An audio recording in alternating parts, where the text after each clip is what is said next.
Value-based pricing, if you want to create a new price list or new bundles, or depending on what type of industry you're in, a rate card, etc., really has two targets. The first one is the one many people think about in the beginning, which is I want to optimize my new customer sales potential.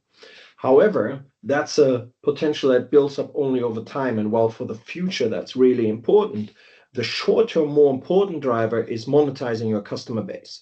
So, for example, if you think about cross and upsell, the new pricing should enable that and should actually accelerate that. But also think about the next price increase. Like it should ideally be aligned with a new price list so that you also simplify your world and not just add another layer of complexity on top.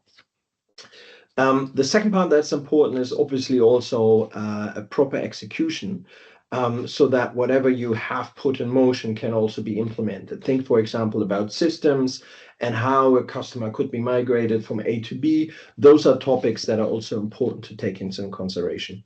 The way how we approach it, so we start with a let's say broader market analysis. So we look at what do you offer, how do you communicate it, what's your current price list.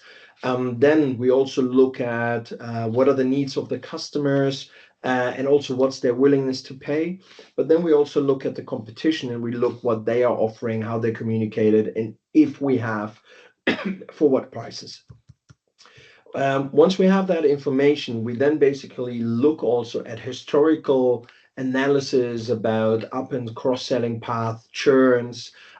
We make analysis per customer group, region, product groups, and those kind of things, so that we really also identify what's driving customer decisions. And then from there, together with you, develop a new price list.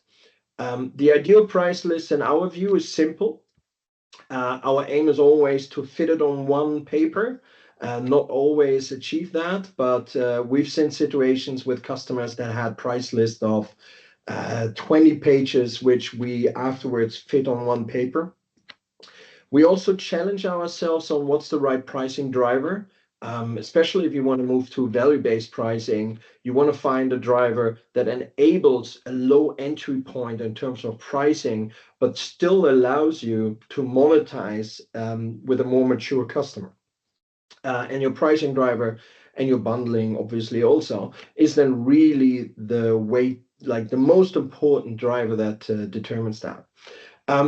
We then also, once we know and decided on this is the pricing that we want to do, we also then look into execution and help you on making that happen. One of the most important things that we do there is building a migration tool where you basically take your database, your billing information of your existing customers, and then have all the migration logic from, hey, if we would migrate those customers to new pricing, what would they get? Including potentially upselling, cross-selling, etc., so that your team doesn't need to find out what they need to offer every time from scratch, but have a tool, open it, select the customer, select what they want to do, and within 5 minutes have a new pricing and a proposal that they can send to the customer, potentially even with the admin processing enabled and facilitated there.